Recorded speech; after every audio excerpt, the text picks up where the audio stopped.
What's up, guys? Welcome back. Calendar with Droid Life. Continuing our coverage, Motorola's brand new Moto X. So what we thought we'd do for a couple minutes is just compare it to the Galaxy S4 and the HTC One, since these are its two big competitors right now. These are essentially the two hot phones on the market for Android.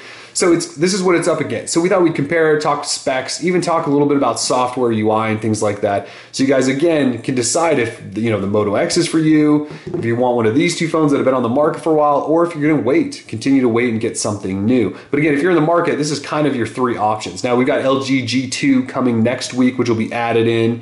Assuming that goes to many carriers, it could be a really significant option as well. So we'll talk about that one later, but for now, let's talk about these three. So in terms of specs, we're looking at Moto X, right? So we've got a 4.7-inch HD AMOLED display at 720p, so it's not full 1080p like these other two are. We've got a 1.7 gigahertz Snapdragon S4 Pro dual-core processor on the inside with Motorola's X8 mobile computing enhancements. Okay, you've got 2 gig of RAM, 16 gigs of internal storage, although AT&T is also selling a 32 gig option. There is no micro SD slot, so you cannot expand the storage.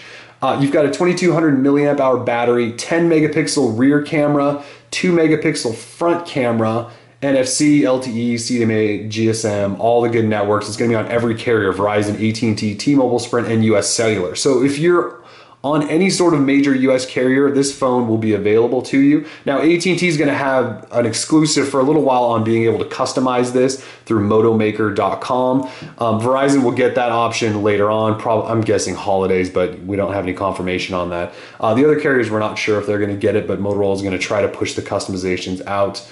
You're looking at 130 grams, so not a heavy phone, but it really is sort of all display, no edge. When you hold it in hand, it feels substantially smaller than these other two phones. It just feels like a smaller device, but it still has a pretty decent sized display. I mean, 4.7 inches is the same exact display size anyways as on the HTC One, yet it's a totally different footprint. I'll show you that in a second. So that's your Moto X specs. With the Galaxy S4, you're looking at a 5-inch full HD 1080p Super AMOLED display. It's absolutely gorgeous. You've got a 1.9 gigahertz quad-core Snapdragon 600 processor. You've also got the same Snapdragon 600 processor in the HTC One, though it's at 1.7 gigahertz. And then here you're looking at a 4.7-inch full HD display with 1080p as well. But like I said, the same size display in both of these phones, but you can see the difference in size here. Now, HTC's done some things where they added boom sound speakers and a slightly bigger battery, but it's only 100 milliamps bigger. You got 2300 milliamp hour here, 2200 milliamp hour here. So again, the size here, same size display, but look at the difference here. So I've complained a couple of times about the HTC One. I just feel like it's too big. It's too big of a phone for my liking. And so Moto X has sort of solved that by giving me the same display size, just in a smaller package. Now again, not full HD here, full HD here. So it's kind of a trade-off. I think I would probably prefer the smaller phone of the two at this point, but full review coming, we'll decide on that later. Yeah, so this is sort of the difference between these two. I mean, it's significant here. But again, you got dual boom sound speakers, and you've got some other enhancements to the One. It's not just a display thing. Although you do have quite a bit of bezel around the edges and stuff on this phone, and with the Moto X, you really don't. Also, this is available on T-Mo, Sprint, AT&T, and will be on Verizon fairly soon, probably in the next couple of weeks. So pretty good availability on this one. And then here's the Galaxy S4. So there's that 5-inch display, and Samsung did a really nice job of making their display mostly edge to edge as well. So when you compare it to the Moto X, it's 5-inch display, and then you've got a 4.7, but it's substantially bigger, but it's also a bigger display. So they were able to pack in some really nice technology in the Galaxy S4 into this, so you can see how it compares. Pretty nice job there by Samsung. So you got 13 megapixel camera there, 10 megapixel on the Moto X, 2 gig of RAM, 16 gig and 32 gig storage options here, but you also have an SD card slot on the Galaxy S4, which you don't on either of these other two phones. So yeah, that's sort of a difference in hardware between the three. You can see the Moto X is significantly smaller than both, yet still packs a really nice display and things like that. So where we're looking at differences though is software, right? So the Moto X, And let's just sort of get to the lock screens to show you the big differences. So Moto X, we got mostly stock Android 4.2.2. Galaxy S4, we got TouchWiz on top of Android 4.2.2. And then on HTC One, we have, well, mine's still running 4.1.2 because I don't have the 4.2 update yet, but it's essentially 4.2 with Sense on top of it because there is an update out there. If we go and unlock these all, you'll see they all have sort of different unlocks. And if we just glance around at the Moto X, I mean, this is stock Android with just some slight tweaks by Motorola to it. So if you go like into the app drawer, you know, you've got your pages of apps that then takes you to pages of widgets. You do have on-screen navigation buttons. On these other two, you've got capacitive buttons on both. With Samsung, you have a physical home button and then a menu and back. And then on the HTC One, you have a back and home, and that's sort of it. And so you do have that more traditional sort of Android layout with the Moto X. If we jump into, like, say, settings, you know, you do have your quick toggles in there because it's 4.2 along with your regular notification shade. We can go into settings, and it just looks like stock Android. You can see, like, Motorola's added in some of their own stuff in here, but really Motorola tried to keep it as simple as they possibly could. Okay, so that's sort of just a basic UI. Again, mostly stock Android. When you compare it to like Samsung, this is their launcher, and it's got, you know, transparent background in the app drawer. You've got a separate tab up here for widgets.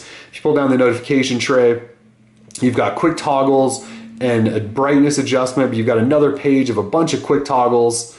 And again, navigation is completely different because you actually have capacitive buttons and a physical home button. So there's just a completely different look here. If we go into settings, and now I love the Samsung Galaxy S4, but their settings page is a complete disaster. You actually have 4 tabs. They're organized by I don't know who, and they don't really make a lot of sense, but it's all in there. And then obviously there's a ton of software added on and things like that to make it really stand out. That was one of the big pushes from Samsung during their unveiling of the phone, was all the software features they've added on. Anyways, TouchWiz stock. And then the other one again is HTC Sense. So when you unlock it, you get into Blink Feed, which is their new sort of news reader, news aggregator, social sort of media tool that takes up your front page. And then if you swipe to the right, this is where you can get into more sort of standard looking Android screens. If you go into their app drawer, it actually scrolls vertically, which we haven't seen in a few years from an Android device. So they're trying to change it up a little bit.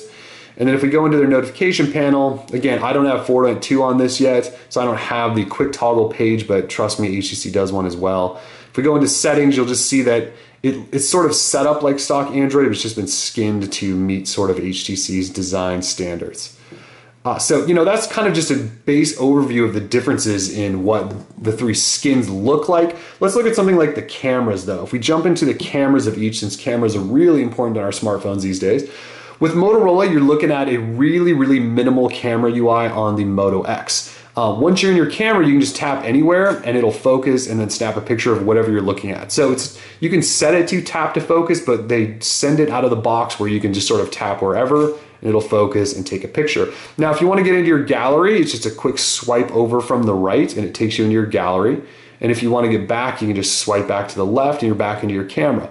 If you swipe out from this left side, you actually get this little scroll bar, or scroll wheel, if you will. And this is where all your settings are. So you can switch to panorama modes, switch to slow motion video, touch to focus is there, your flash settings, HDR modes. It's about as minimal as it gets for a camera. You're not going to find all the extra modes. You're not going to find filters and all of that fancy stuff. Motorola tried to keep it as simple as they possibly could with this. And they've done that. So you've also got a video button up there and then your toggle for front camera down here. So if we look at Samsung, it's the complete opposite, right? You've got almost too much stuff. You don't necessarily know what you're dealing with. So you've got your mode button. So Samsung has all these different modes for any sort of situation your life could put you in. I've never used more than 1 or 2 of these, but they're all there. So if you're a big time photographer and you like playing with camera settings, they have all of that. You also have your on-demand filters down here. You have your gallery shortcut. You have more settings up here. You know, it's kind of funny during the reveal of the Moto X, Motorola kind of made it sound like, you know, you have all these icons all over your camera UIs and no one even knows what they are. And I would sort of agree, like a lot of this stuff, it's sort of tough to tell exactly what it is. But this is Samsung's take and it's a fully immersive, really detailed camera experience. A lot of people like it. It does take really nice pictures, so you can't fault them too much. And then with HTC, you've got a completely different look. And You've got your camera button and then your video button, and then you've got your gallery, and you can zoom right here with this little slider. Then you've got HTC Zoes, which are one of the big sellers or big features with HTC's camera. Those are the little short few second clip videos you can take and pull stills from. So it's got that going on. You've also got your menu down here to change settings, and then it's also tap to focus. So, you know, it's a fairly minimal attempt at it. You also do have some of your other fancy filters and scenes and stuff like that too. But it's sort of a minimal take. It's not quite as crazy as Samsung's. It's also not quite as minimal as Motorola. So you've definitely got a lot of stuff going on here. But we thought we'd just sort of give you a quick UI view of all of these devices. There's a lot of differences between them all. And, you know, we just want you to be able to decide if one of these phones is sort of on your radar. At this point, you know, we still don't have a decision. We like all three of these devices. We've spent tons of time with Galaxy S4 TouchWiz variants and, you know, the Google Play edition. Same thing with HTC One, and now we're finally getting our hands all over the Moto X. So this has just been sort of a brief overview of hardware specs, software, and some of the customizations done between the two. We'll have so much more. Stick with us for Droid Life. Peace.